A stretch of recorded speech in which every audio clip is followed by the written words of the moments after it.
গৌৰৱ গগৈ হৰুৱাৰ কাৰণে আমি একো পৰিকল্পনা কৰা নাই, কাৰণ আজিৰ দিনত যিটো নগাঁও লোকসভা সমষ্টিৰ স্থিতি, আজি ইয়াত আমাৰ ইউডিএফ দলৰ যুঁজখন বিজেপিৰ লগত হ'ব। কংগ্ৰেছ এনেও তৃতীয় স্থানত আছে, তাত গৌৰৱ গগৈ হওক, প্ৰদ্যুৎ বৰদলৈ হওক, ৰাহুল গান্ধী হওক, সোনিয়া গান্ধী হওক, মল্লিকাৰ্জুন খাৰ্গে হওক, যোনেই আহক কেণ্ডিডেট, কংগ্ৰেছ যিহেতু তৃতীয় স্থানত আছে, কোনো উপায় নাই কংগ্ৰেছ তৃতীয় স্থানৰ পৰা উত্তৰণ হোৱাৰ কাৰণে। গতিকে আমি কংগ্ৰেছক পৰাস্ত কৰিবলৈ আমাৰ একো পৰিকল্পনা নাই। আমি পৰিকল্পনা কৰি আছোঁ বিজেপিক পৰাস্ত কৰিবলৈ, যেহেতু আমাৰ যুদ্ধখন মূল যুঁজখন ইউডিএফ আৰু বিজেপিৰ মাজত হ'ব। গতিকে আমি সেইমতে আমাৰ সমষ্টিৰ চুকে কোণে আমাৰ দলীয় প্ৰচাৰ প্ৰসাৰৰ কাম কৰি আছোঁ। আমাৰ সাংগঠনিক ভেটিবিলাক আমি মজবুত কৰি আছোঁ আৰু বিভিন্ন ধৰণে আমি আমাৰ বুথ কমিটিবিলাক গঠন কৰা আৰু জনসম্পৰ্ক ৰখা এই কামবিলাক কৰি আছোঁ। আৰু আজিৰ দিনত আমাৰ ইউডিএফ দলৰ যিটো স্থিতি, কমেও 2 পৰা 2.5 লাখ ভোটৰ ব্যৱধানত বিজেপিক আমি পৰাস্ত কৰিব পাৰিম। নগাঁও লোকসভা সমষ্টিত আমাৰ স্থিতি যথেষ্ট শক্তিশালী হৈছে আৰু আমি প্ৰথম স্থানত আছোঁ, বিজেপি দ্বিতীয় স্থানত আছে। বিজেপিয়ে যিমানেই চেষ্টা কৰক আমাক অতিক্ৰম কৰিব নোৱাৰে। 2 লাখৰ অধিক ভোটত বিজেপি পৰাস্ত।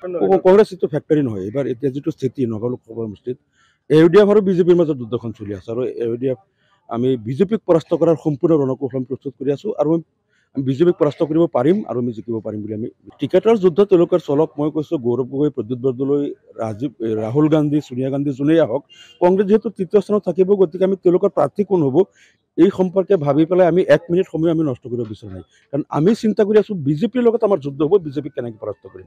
ভোট বিভাজন মানে ইউডিএফ জিকাৰ পজিশ্যনত আছে। আজি বিভাজন কৰিবলৈ কংগ্ৰেছে হয়তো অলপ চেষ্টা কৰিব, বিভাজন কৰি ইউডিএফক ৰখাব পাৰি নেকি, কিন্তু ইয়াত ইউডিএফে বিভাজন কৰাৰ প্ৰশ্নই নাই। আজিৰ দিনত 7 পৰা 8 লাখ ভোট নগাঁও লোকসভা সমষ্টিত ইউডিএফে পাব আৰু ইতিমধ্যে মানে তেওঁলোকে বিজেপিৰ বি টিম বুলি ইউডিএফক কয়, কিন্তু আজিৰ দিনত কংগ্ৰেছৰ ভিতৰত আমি যি গম পাই আছোঁ, ইমানেই বিজেপিৰ এজেণ্ট সোমাই আছে, দৈনিক তেওঁলোকৰ 2-3জনকৈ হয়তো তেওঁলোকৰ বিধায়ক বিজেপিত জইন কৰি আছে, নহ'লে মুখ্যমন্ত্ৰীক গৈ সুধিছে যে মই কেতিয়া আহিম। মুখ্যমন্ত্ৰীয়ে কৈ আছে আপোনালোক এতিয়া আহিব নালাগে, মই যেতিয়া ছিগনেল দিম তেতিয়া আহিব।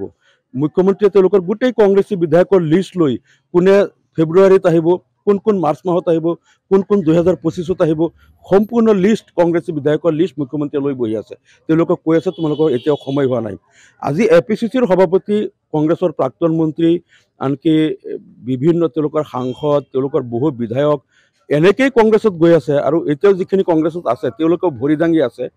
আজিৰ দিনত অসমৰ ৰাজনৈতিক ক্ষেত্ৰখনত মানে কংগ্ৰেছ আৰু বিজেপি এনেকেই খিচিৰিৰ নিচিনা একেলগ মিলি গৈছে যে কোনটো খিচিৰিৰ পৰা যেনেকৈ দালি আৰু চাউল পৃথক কৰিব নোৱাৰি, এতিয়া আপুনি চিনাক্ত কৰিব নোৱাৰিব যে এই ৰাজনৈতিক ক্ষেত্ৰখনত সঁচাকৈ কোনটো বিজেপি কোনটো কংগ্ৰেছ। মানে কিছুমান কংগ্ৰেছৰ লেবাছ পিন্ধি আছে, আচলতে বিজেপি, আৰু বিজেপিত আছে যিসকল কংগ্ৰেছৰ পৰা গৈছে।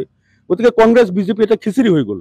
মানে এতিয়া অসমৰ ৰাজনৈতিক ক্ষেত্ৰত কংগ্ৰেছ বিজেপিৰ পৰা কংগ্ৰেছৰ ভিতৰত কোনকেইটা বিজেপি হয় নহয়, সঁচাকৈ কোনোবা কংগ্ৰেছী আছে নেকি, এইটো আপুনি ইয়াত চিনাক্ত কৰিব নোৱাৰে। গতিকে যিহেতু অসমত বৰ্তমান কংগ্ৰেছ আৰু বিজেপি একাকাৰ হৈ গ'ল, বিলীন হৈ গ'ল, একেৰং হৈ গ'ল, গতিকে কংগ্ৰেছ আৰু বিজেপিক আমি এটাই ধৰি আছোঁ। গতিকে ইউডিএফ এতিয়া একমাত্ৰ বিৰোধী দল যে আমি এতিয়া কংগ্ৰেছৰ বিৰুদ্ধে যুদ্ধ কৰা মানেও বিজেপিৰ বিৰুদ্ধে যুদ্ধ কৰা, কাৰণ কংগ্ৰেছ বিৰোধী একাকাৰ হৈ আছে এতিয়া।